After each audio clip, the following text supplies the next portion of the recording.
Hey, good evening. Good evening. Good evening. Man, end of May. How's it going? Glad to be here. Happy as all get out. Glad to be here. Man, feeling good.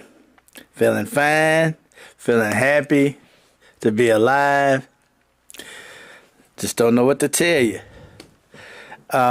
Woke up this morning, 58 degrees in May. Woke up this morning, 58 degrees in May. Okay? So I was pissed. What I got to do to get some sunshine around here? The day was a raining ass day. Nothing but rain and clouds. But hey, I managed to stay happy anyway. I managed to stay happy. I was like, I'm going to be happy. I'm going to call it good. Who cares? Hey, what's up, James? What's going on there, Lisa? How's it going? I was just sitting here whining about this weather again. Y'all know how much I hate this cold ass weather. Damn, 58 degrees.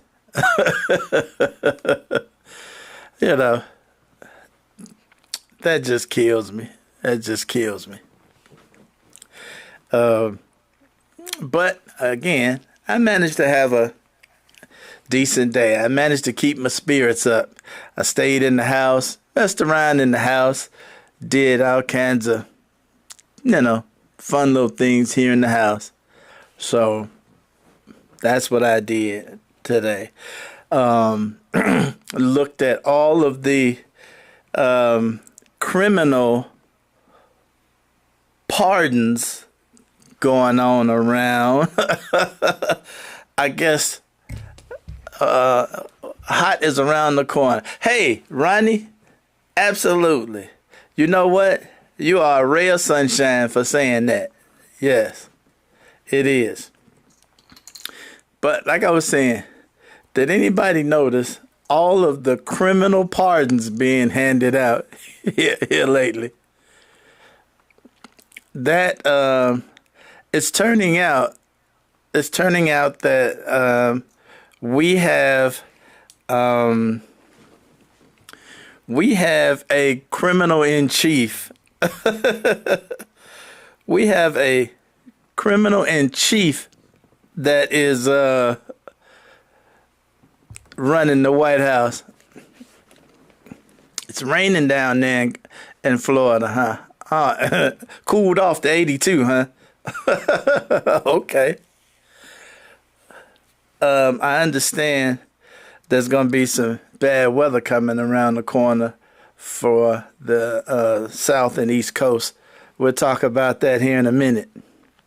But right now, we got a criminal in chief that is handing out pardons like Doritos.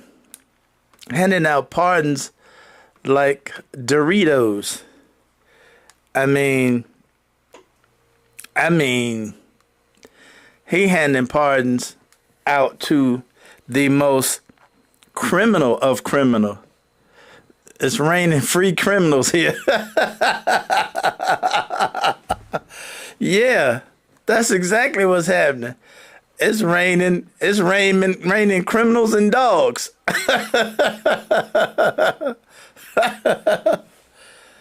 Oh man. This dude, I guess he just gonna open the gates and let everybody out of prison.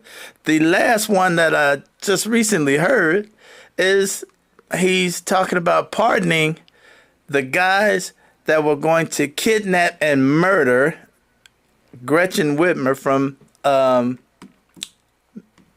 Michigan, the governor of Michigan.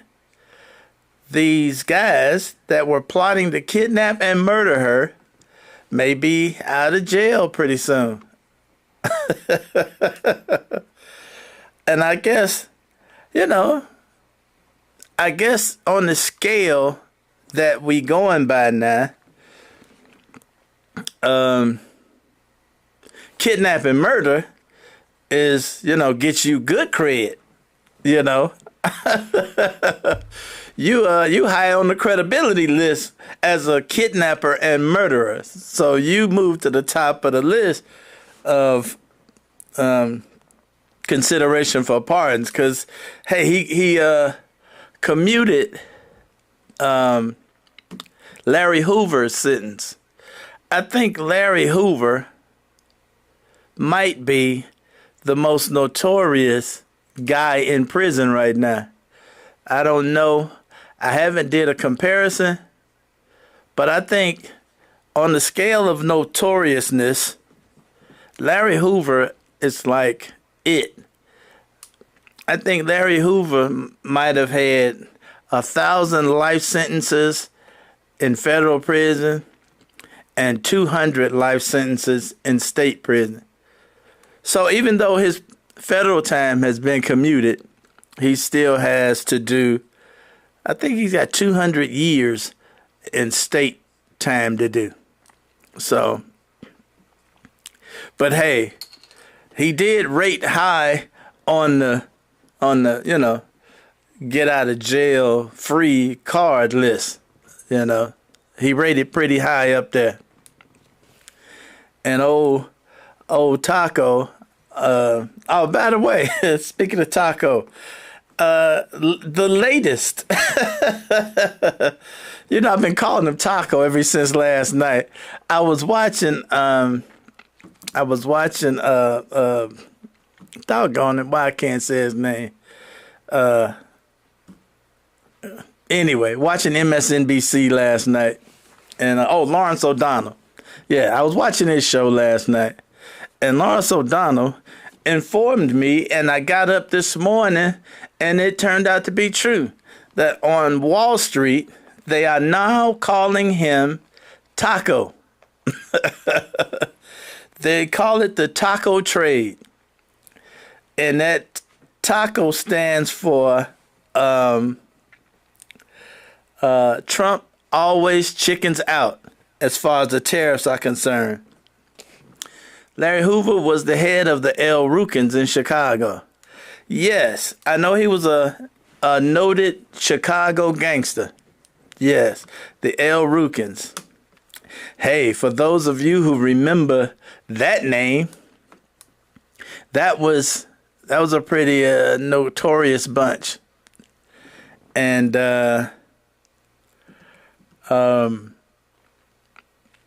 man, I think he killed several people, or at least was convicted of it. Allegedly. I can't say he did anything because I don't know. But apparently, the depth of his crimes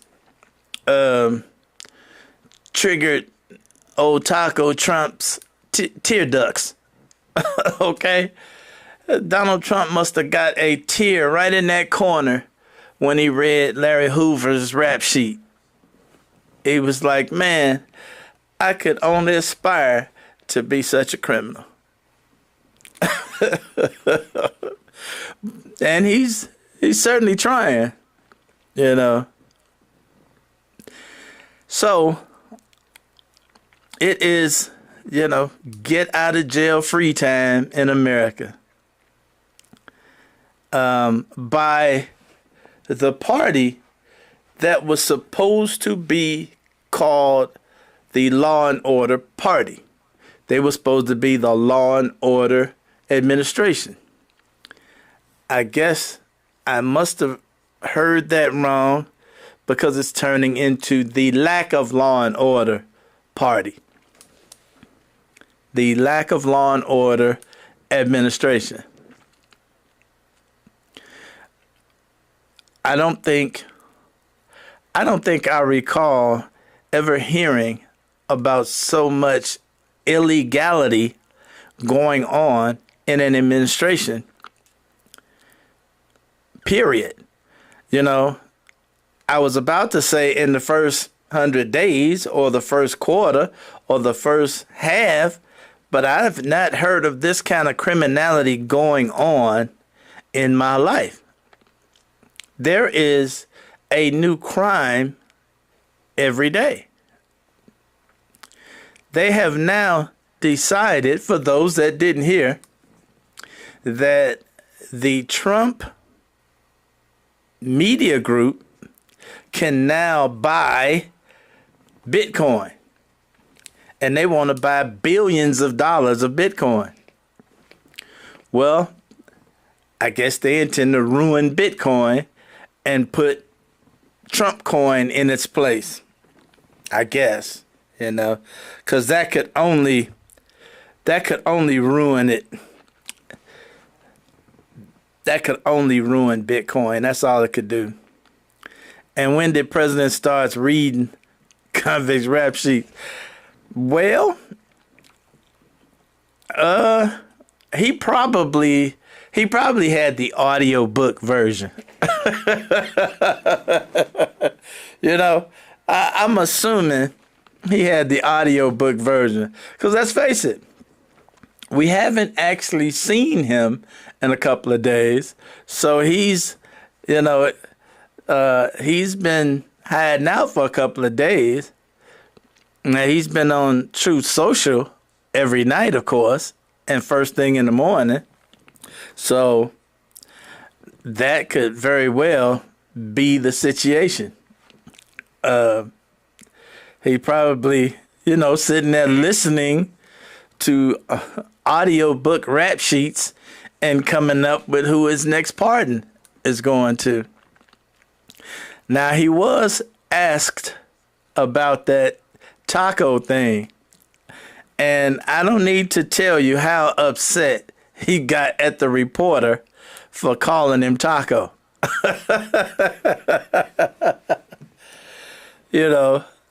And I think that's a great acronym because it literally describes what he's been doing. Every tariff he has put on has mysteriously been taken down a week later. A week later, it's been either scaled back or taken off altogether. Hey, Charles, what's happening? So, Trump always chickens out. T.A.C.O. I like it. Let's stick with it. So, that along with, and I mean, of all the people, you got Larry Hoover, murderers from Michigan, and the Chrisleys. Now, I never watched the Chrisleys. I thought it was some sort of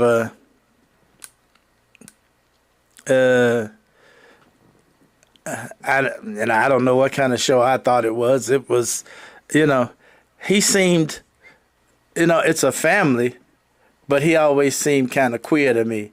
So I don't know. But apparently they were a crime family and guilty of fraud, bank fraud, tax evasion, the other stuff that Trump likes. Trump really loves somebody that can commit bank fraud and tax evasion. Remember, he literally said it on the campaign trail as well as on live TV during a debate. I think that was with Hillary Clinton when he literally bragged about not paying taxes, getting out of paying them. So, makes sense that he let the Chrisleys out. Again, I don't know anything about them other than the fact that they have been convicted of these crimes. If you have watched them before, type in what kind of show it is. I don't know anything about the show. For some reason, whenever I looked at that guy, I thought he was kind of soft. Probably Barron's godparents. You know what?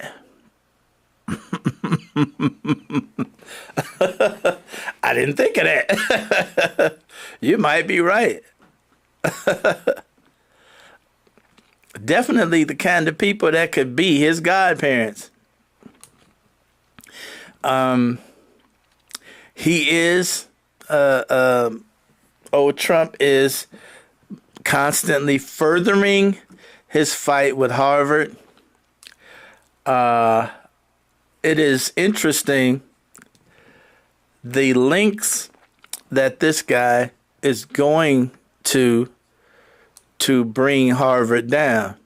He is literally trying everything in his power to go after Harvard. And up to this point, Harvard has managed to beat him off. Man, I probably shouldn't have said it that way. Let's say beat him down. Okay?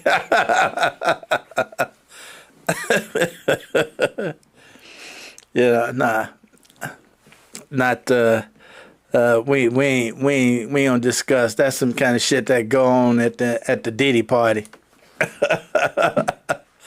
That I haven't been invited to yet. If you out there and putting people on the guest list. So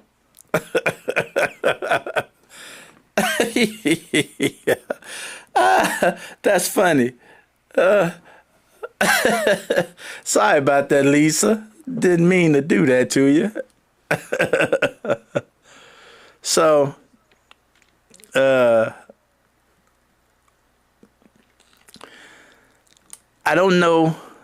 This guy just seems hell bent to take out universities. He talked about the immigrants being criminals, but he's releasing American criminals. Yep. And punishing Harvard. Yeah. Like I said, this seems to be, this is the anti-law and order administration. It's the anti-law and order administration.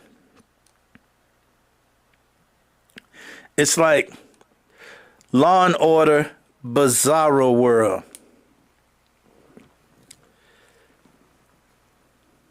Obama was accepted to Harvard and Trump was not. His son Barron wasn't accepted. Malia was accepted. That might be part of the reason. I didn't know that. I do know Obama was a law, I think he was a law professor as well at Harvard.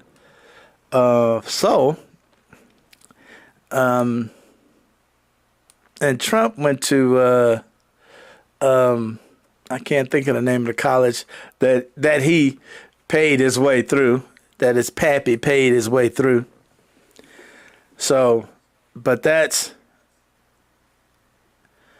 a shame that he has turned the government's attention towards Harvard. And you know what? I hope that there are those that are at the Department of Justice and other departments that are grinding this slowly.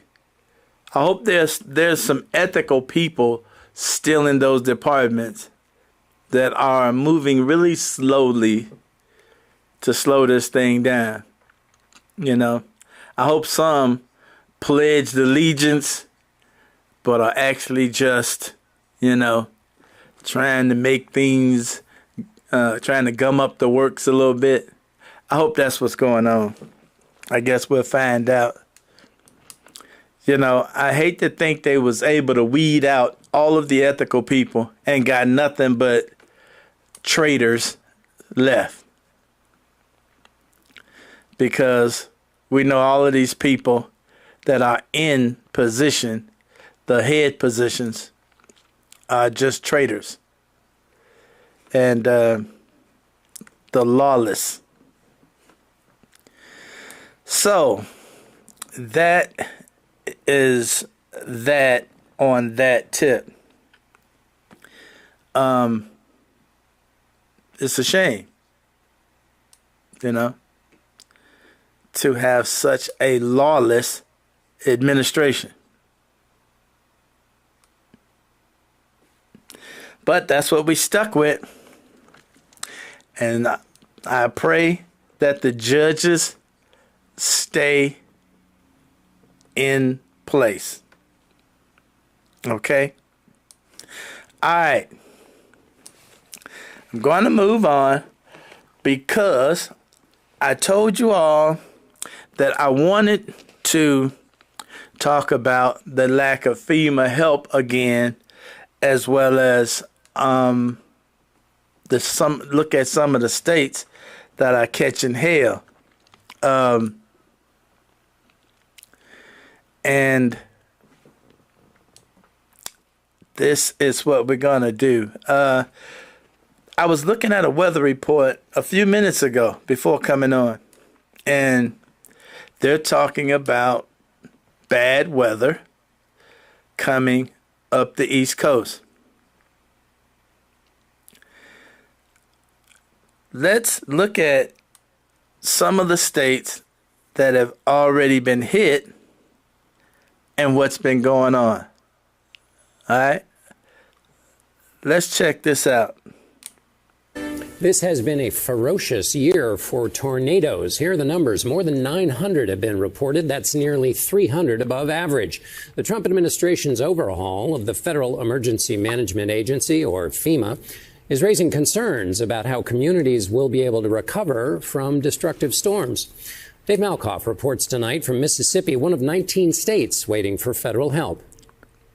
My double-wide mobile home was located right here. 68 days ago, a deadly tornado in Tylertown, Mississippi, leveled Dorothy Yarborough's home. Riding out a tornado in a double-wide seems like a very scary experience. It was. It happened so fast. But the response from the Federal Disaster Agency, FEMA, has been slow. Typically, when a tornado destroys a town, someone like Yarborough applies for federal assistance. The president signs the declaration, and FEMA spends money to recover and rebuild. Yarborough has applied, but after 10 weeks, she's got nothing but a huge pile of debris and this camper. So this was donated by a church. This wasn't FEMA, right? Right. No, not FEMA. Across the country, governors have 21 requests into the White House for emergency or disaster declarations. 2 have been denied. The other 19, including Mississippi, are waiting for a decision. President Trump says he wants to get rid of FEMA altogether. Somebody's going to have to help. Patsy Pittman's family has owned this property for generations. She and her husband repaired their damaged home and farm buildings with their own personal insurance money and most of their life savings, $40,000. We've applied, and that's the last we've heard. But they say the president hasn't signed it, so. How does that make you feel? A little disappointed. If we can send missiles overseas, why can't we send money to help us, Arkansas? Now Kentucky got hit this past weekend. My opinion is your priority is your home. This is 15 years worth of stuff. There was a 16 by 80 mobile home here. FEMA, if you go on their website and put in Tylertown address, it says there's no federally declared disasters in your area. So, I don't know. I don't know what you got to do or what you got to have to be able to be declared for a federal disaster area, because this is pretty bad. We got an EF4 tornado come through the northern part of the county, and a short time later we had an EF3. This was 2 houses here that was torn down. We don't have a declaration yet. People are still hurting, no houses to go into. We need federal help, and we need it desperately, and we need it now. And I know President Trump said that America first. We're going to help our American folks first, but we haven't seen the federal folks down here. We can't help you because whatever, we're waiting on a letter. We're waiting on somebody to sign his name. You know, all that. I'm just over it. Now, these people waiting on a letter, okay? They waiting on a letter from FEMA, from a guy that ain't even thinking about them. He ain't even thinking about them. You'd like to know if they voted for Trump. That's Mississippi. Yeah, they voted for Trump. And I'm not laughing at them for that. That is just tragic. The first thing he said, yeah, Trump, you promised to take care of the people, blah, blah, blah, blah, blah. Yeah, America first. Right. Let's look at what happened in Virginia. Brought high waters and left a lot of damage behind, and some folks are still reeling from the aftermath. However, 7 counties in West Virginia will not receive assistance from the Federal Emergency Management Agency, FEMA. Victoria Ware spoke with one resident in Enslow Park who experienced a great deal of flooding.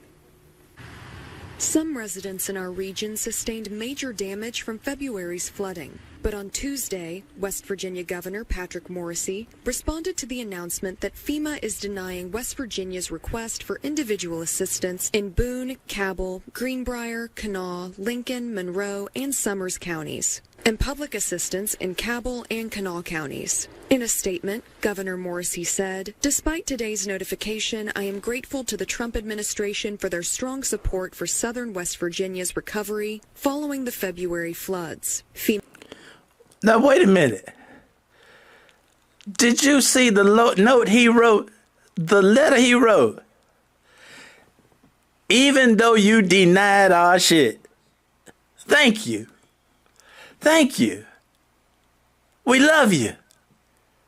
Even though you letting all of our people suffer like hell. Thank you, President Trump. We love you.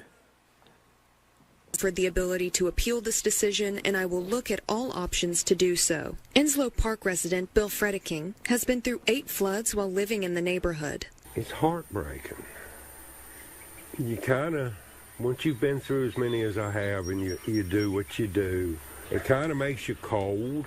Bill says he's waiting on relief from FEMA from the flood that hit in May of 2022. It caused major damage to his home and swept his car away. Afterwards, he spray painted a question on the car: "Where is FEMA?" This time around, he expresses his sympathy for those who sustained substantial damage from February's flooding, because he's been in their position.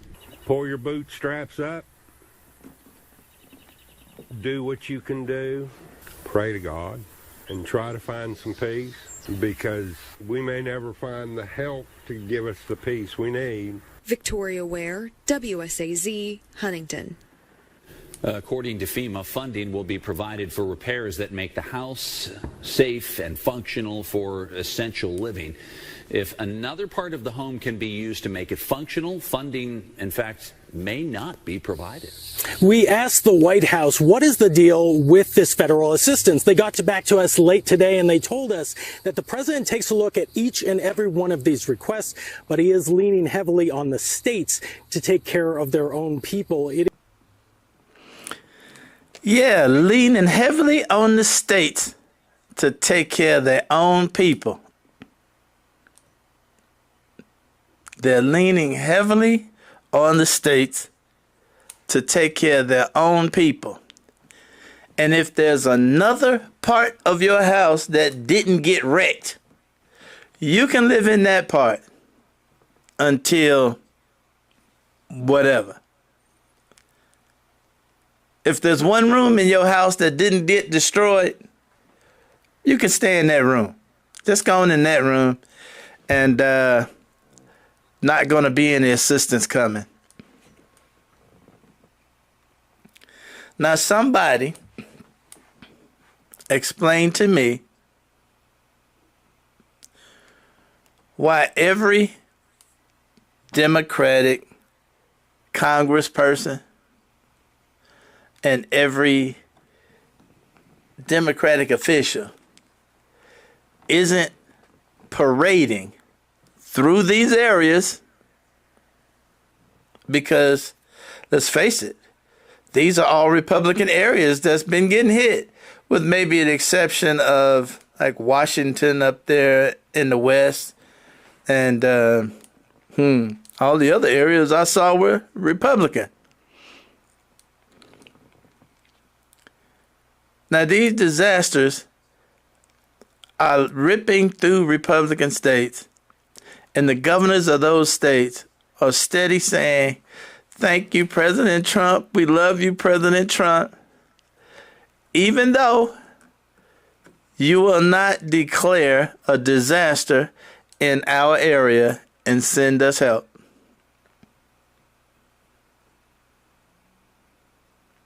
The Democrats should be parading through there, campaigning, saying, "Hey, look, I promise we will help you.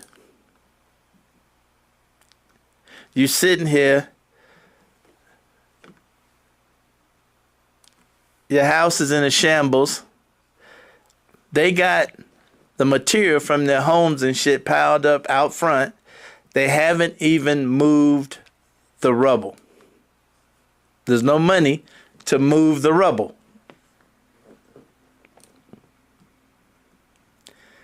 And you hear crickets from the Democrats.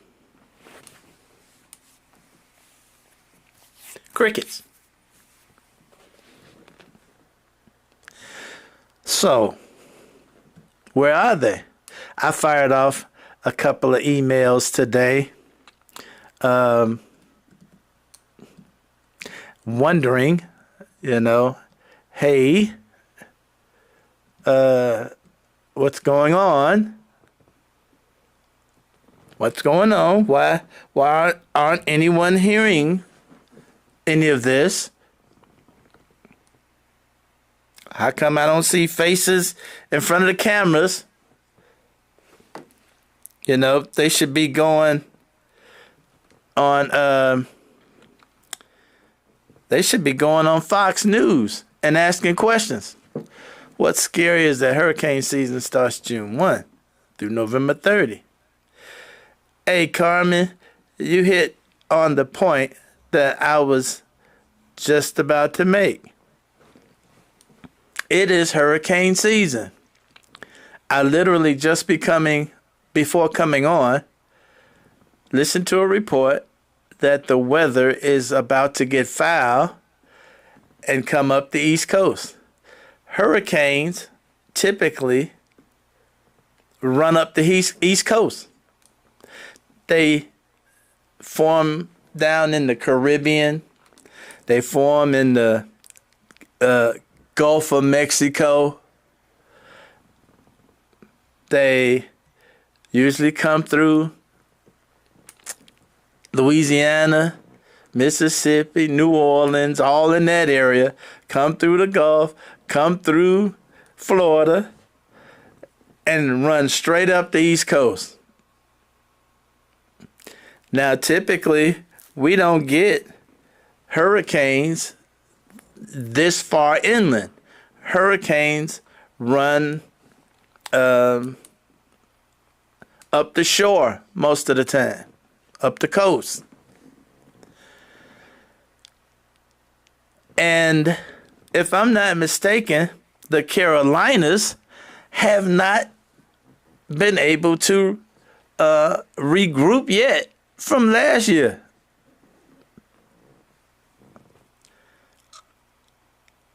If this is a vision of what's to come this season, all I can say is batten down the hatches, like somebody told me once. Batten down the hatches. Because this is about to get ugly. It's about to get terrible. I don't even know if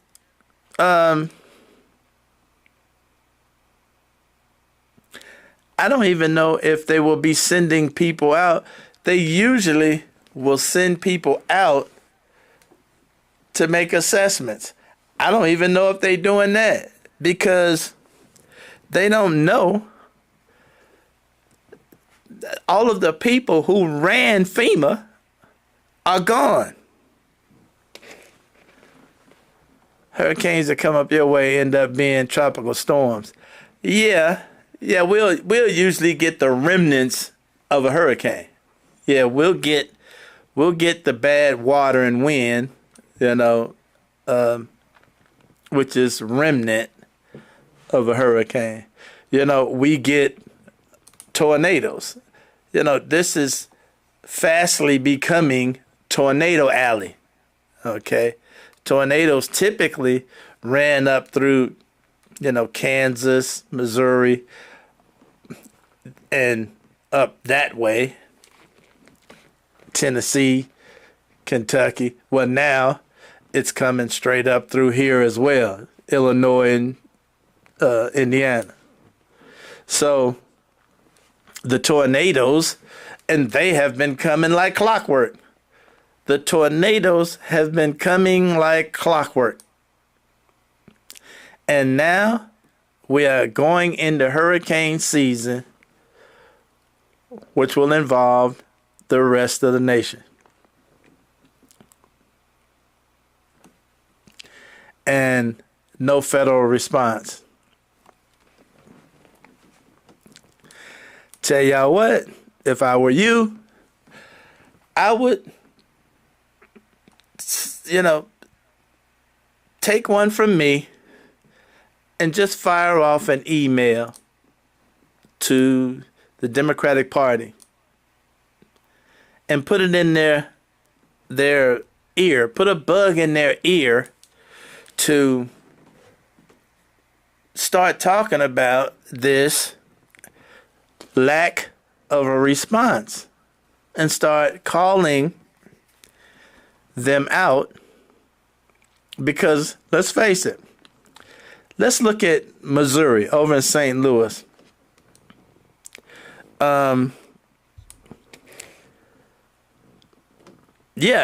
Lisa, insurance. If you got insurance, good on you, but it's definitely expensive. But I was about to say, in St. Louis, like I said the other day, Josh Hawley was out there on the ground walking around with FEMA people, okay? Because Josh Hawley is a senator, Republican senator, and he knows FEMA's not coming. But he's out there on the ground promising that FEMA is going to be here quick, lickety-split.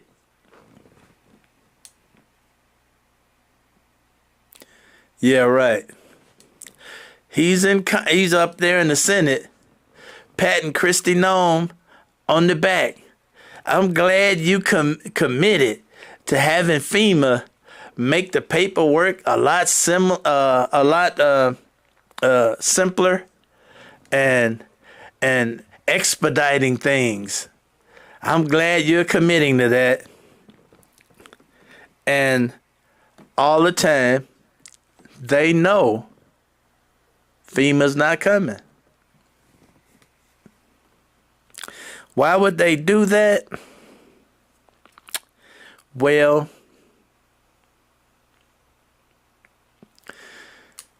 they don't care. Donald Trump and the rest don't care. Okay?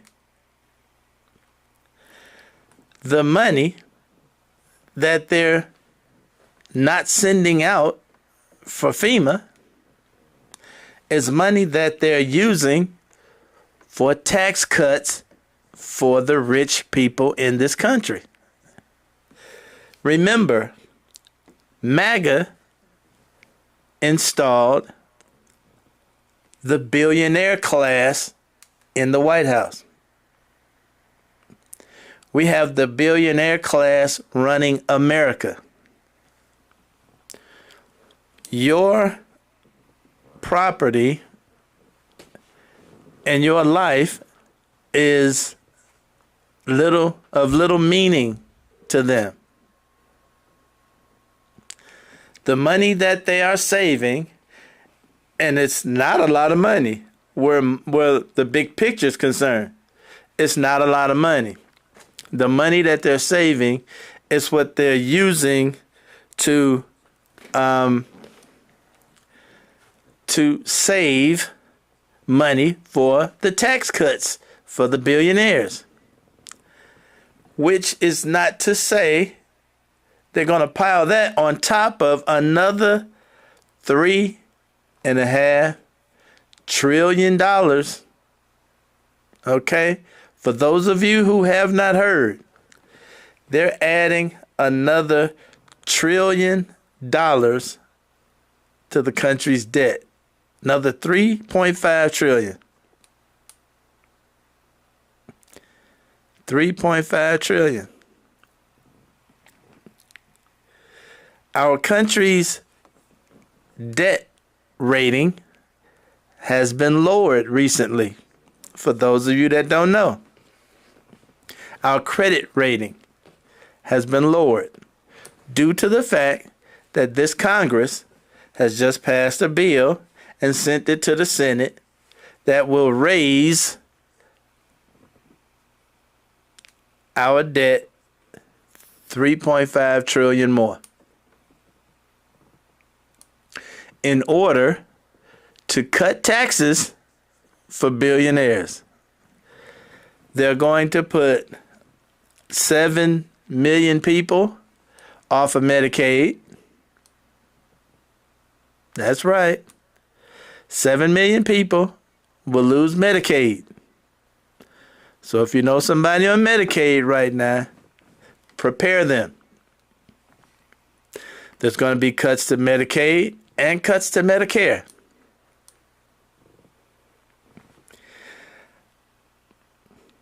Don't know if it's going through the Senate yet. But what typically happens is you get Republicans who cry like a dog, say, I can't get on board with this, do the song and dance. Then Donald Trump comes to have a meeting, and all of a sudden, everybody's on board with it. So, this is the plan.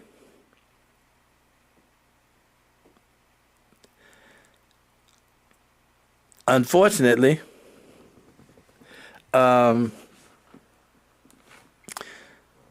this is what they plan to do.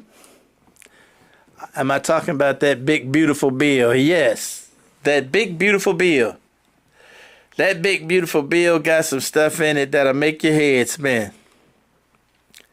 That big beautiful bill has some stuff in it that is so outlandish. I'll give you an example. There's one point in that bill. There's a section in that bill that says that is going to literally, by law, allow Donald Trump to practically ignore a court order that finds them in contempt. If a federal court finds him in contempt of the law, this bill, and here's the killer, this bill will allow him to ignore the contempt ruling. And if he is sued, listen to this. If he is sued,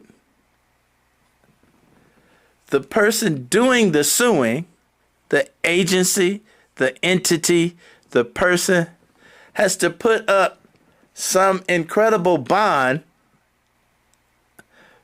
before the judge can drag him into court.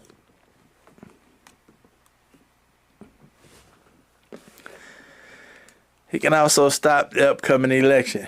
Well, yeah, we've already discussed that here. That is the plan. We've already discussed that. That's already in the works. Okay? For those that don't get it, that's already in the works. There's I'm going to say it again. All right.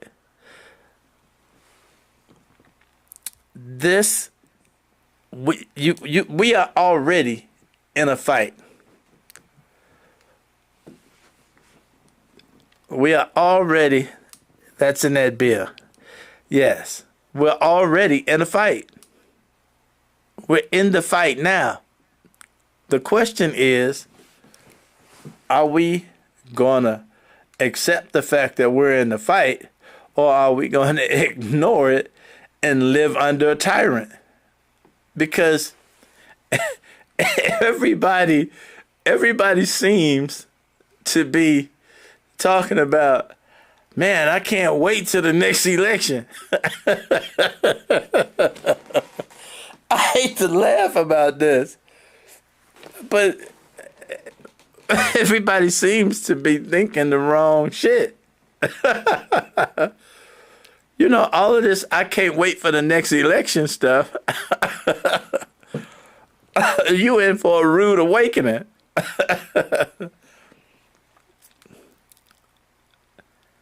Let's look at it this way. The biggest crime family that has ever walked the earth, this guy's worse than any mob I ever heard about. You're hoping and praying that the Senate will take their time to go through it thoroughly. Tell you what, we're going to talk about that in a second. We're going to talk about that. I'm going to circle back around to that. Okay? Because one of the big questions is, how is their supporters looking at these bills and saying they're okay with it? How are these supporters looking at it and saying, I'm on board with that? Remember, a while back, I talked about listening. You have to listen to how the MAGA influencers, listen to how your MAGA influencers frame a conversation. Okay, you have to listen to how they frame a conversation. Okay, check this out. Let's look at a couple. How do you feel about the black community receiving reparations? I'm against that. Yeah. Okay. Well, why so? Well, first of all, what is the black community? So, for example, do you mean like recent immigrants from Haiti or Nigeria? Okay. That's Charlie Kirk, well-known MAGA influencer.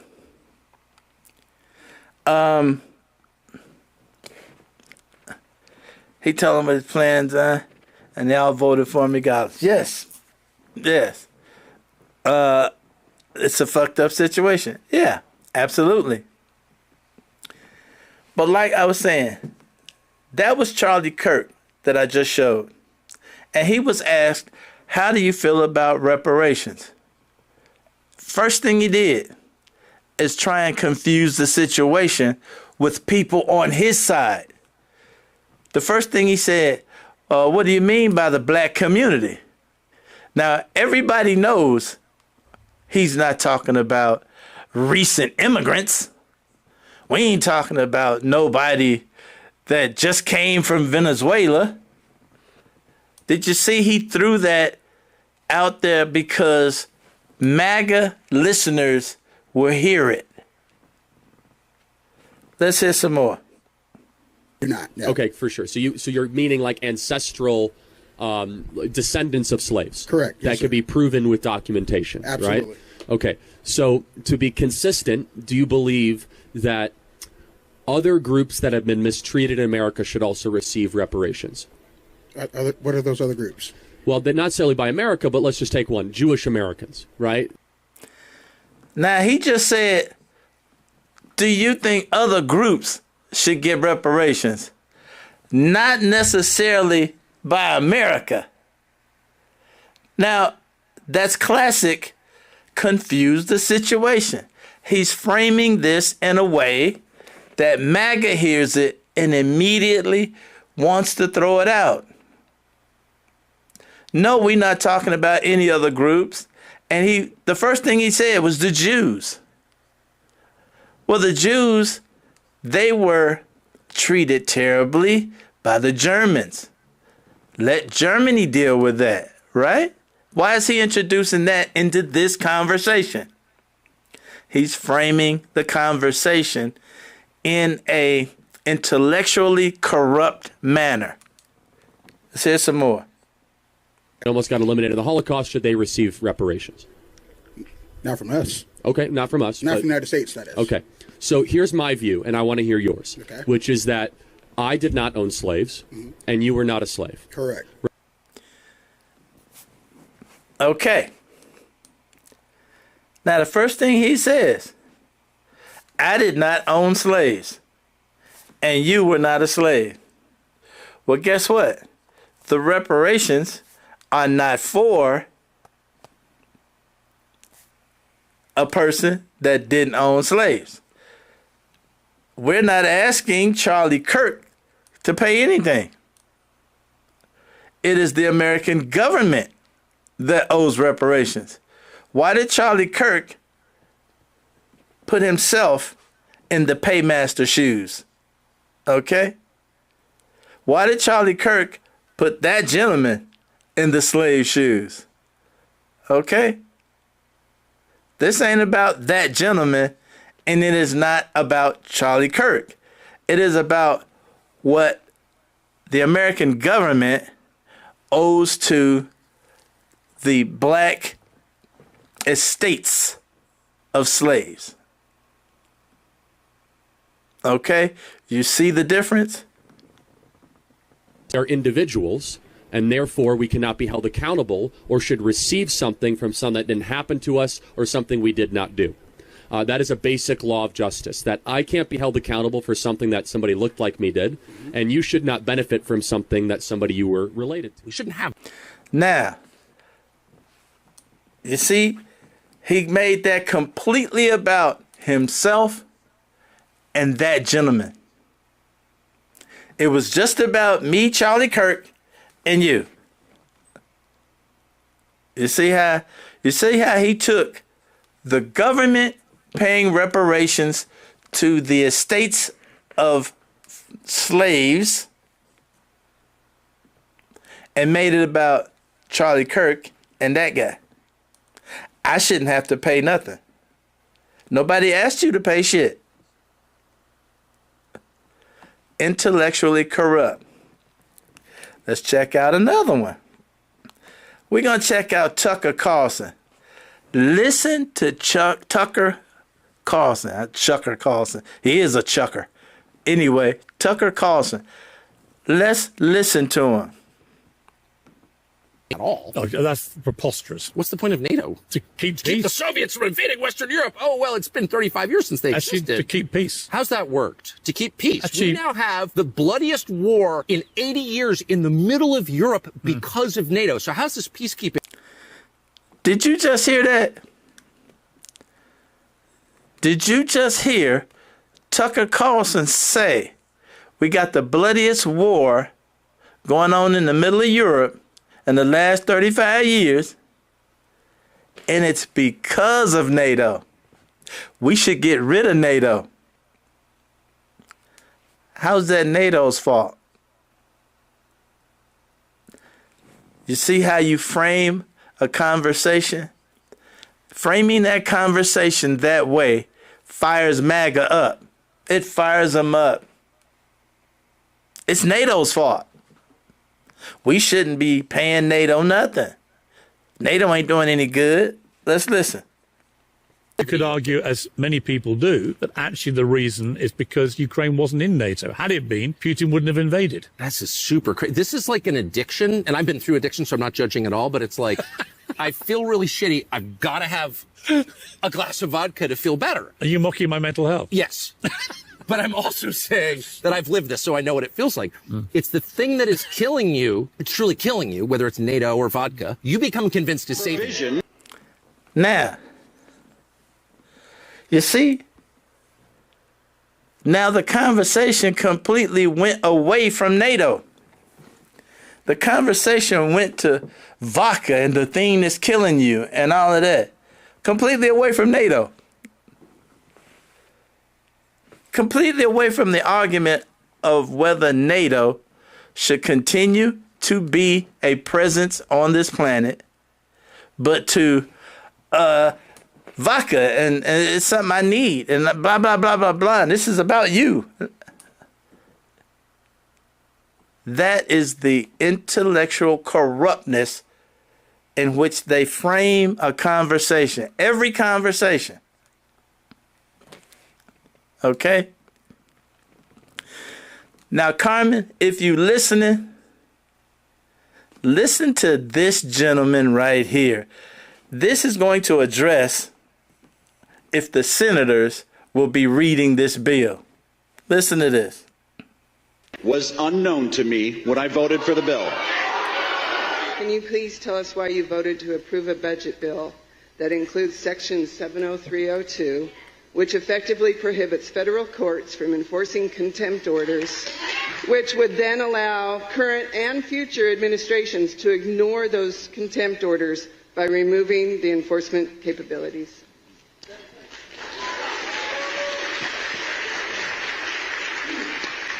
I do not agree with that section that was added to that bill.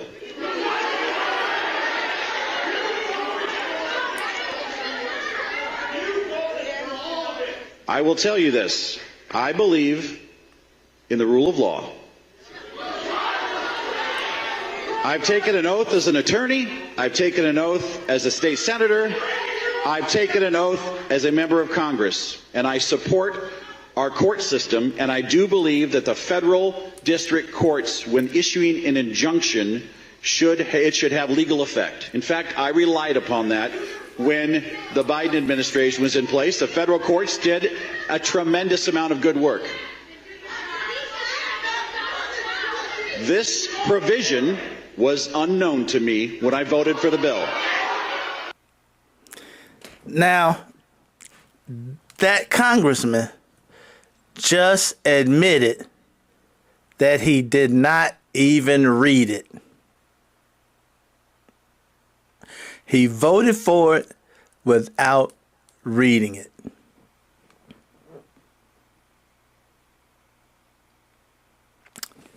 So, Carmen, I do not have any faith whatsoever that the entirety of the Senate will read the bill. These people will pass anything that Trump wants. They will pass anything that Trump wants. When you hear a bill has been announced and you hear these words, this congressman or this senator is completely against it. This person has been a no. This person says, I'm a no on that bill. You know, I'm not for it. Wait till the last minute. And then all of a sudden, that person's on board. All of a sudden, that person's on board. Bills are pretty long. They absolutely are. They are long, and every congressman and every senator has a staff that is absolutely capable of reading that bill. They have staff people that got jack shit else to do. Because you will always find these staff people adding stuff to the bill. When you hear a congressman or a senator co-sponsored, his staff came up with some shit to add to it. So he has a staff that could read the bill. But the staff isn't reading it. Okay? The staff isn't reading it. And they always stuff bills with everything that they want. Because this is called the reconciliation process. They send it to the Senate tweaks it, sends it back to the Republicans in the House, and they tweak it. That's the reconciliation process. Now, hopefully, some of these little legal things going on behind the scenes. By the way, if you haven't, do me a favor, hit that thumbs up, subscribe if you haven't, and ring that bell so you can be notified when this show comes on. Sorry about that quick delay there. Yeah, they put a lot of stuff in these bills because they're going to go back and forth. Stuff's going to be taken out, stuff's going to be put in. But the idea behind it is to read the damn thing. You have enough people on your staff. Each person can get a section to read. And I tell you what, one of the things about these bills that really suck is they're written most of the time by lawyers. And a lot of times it's written in legalese. I've read a lot of bills. Let's make those lobby crucial. Yes. I've read a lot of bills, and it's mostly written in legalese. You really got a lot of the old legal Latin shit in them and stuff like that mixed in with plain language. So it is a pain in the butt to read one. But hey, the bill ought to be read before it's voted on. How can you get up there and vote and you don't know what you're voting for? You know, there should have been a section in there that says, as soon as you vote for this bill, Trump can put a bullet in your head. There should have been a section in there that said that. That should have been in the bill. I guarantee you Trump wouldn't have mind. You know? So, there you have it. And one last thing. Not one last thing. I'm going to say a few more things. The Democrats, between this bill and what's going on with FEMA, the Democrats have no messaging. Check it out. The thing we're doing is something the Democrats, and God love you, Democrats, I love you, love you, love you, but y'all suck at messaging. Y'all suck like an industrial water pump at messaging. Sternly worded letters do not work in the year of our Lord 2025. We sent him a very strong letter just the other day asking 8 very strong questions about why this isn't just a pretext. Well, you'll let us know if you get a response to that letter. I do want to say you said you hope that... I will. So one thing to link... Nah. They sent him a very strong letter.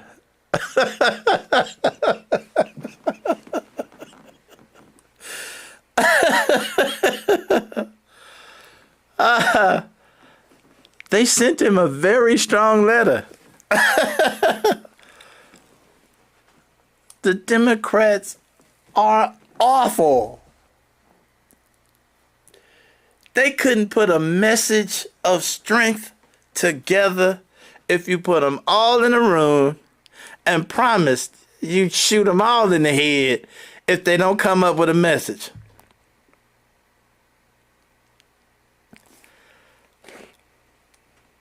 I don't know what to tell you. We have a situation where we got a bill that is going to give the president so much different kind of power you wouldn't believe. Kick 7 million people off of Medicaid, add $3.5 trillion to the debt, cut taxes on the rich.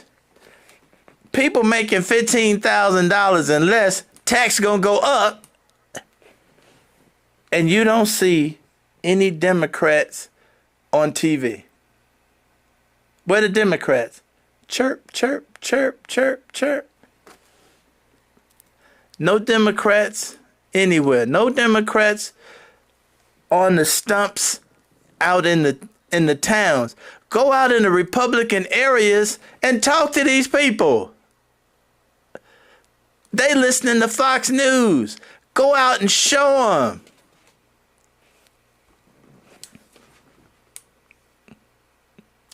Sitting on their ass, sending very strong letters. Man, that's gotta have Trump shaking in his boots. Those strong letters. Ooh.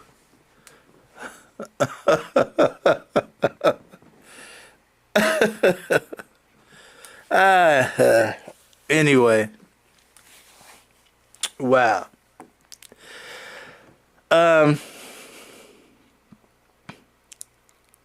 Yeah.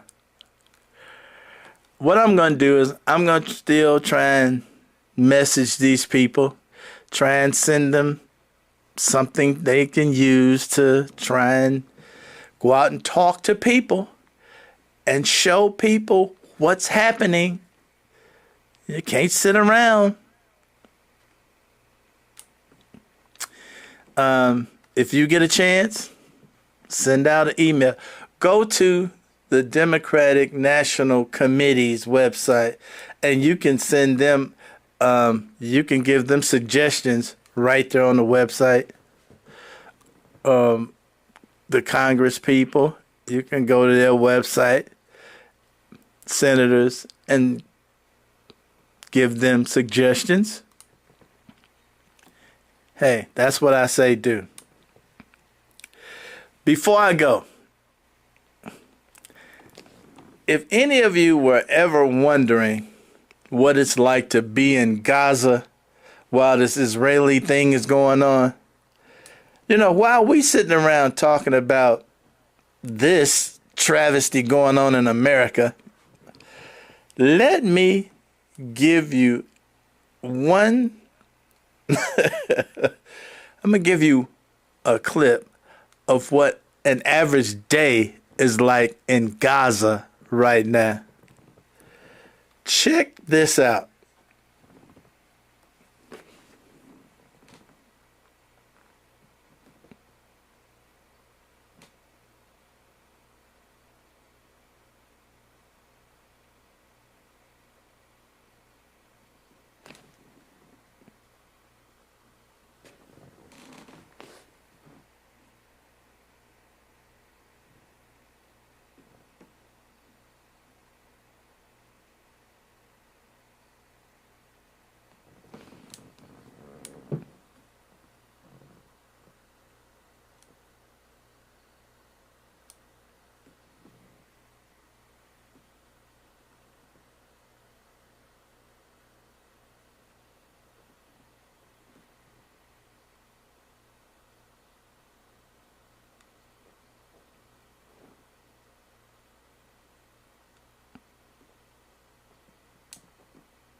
That's the typical day in the life of a Palestinian today.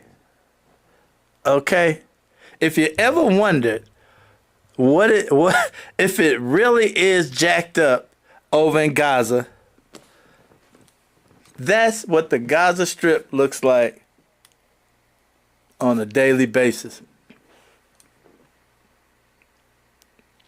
That's what Netanyahu is doing to the people on the Gaza Strip. The Palestinians. Donald Trump just green-lighted them. Kill them all. Who cares? Kill them all. We could build condos.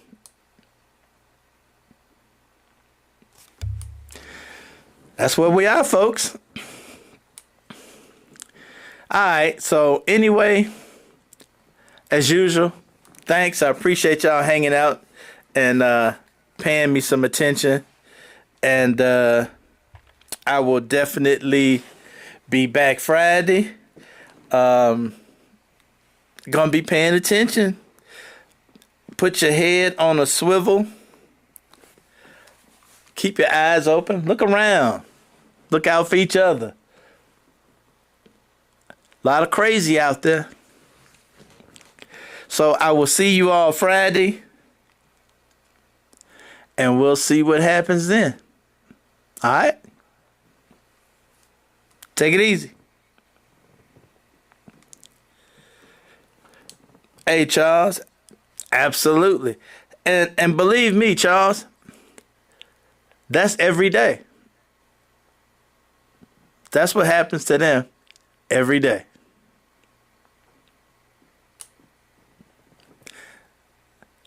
When you think of Netanyahu, that's what Netanyahu's doing to those people every day.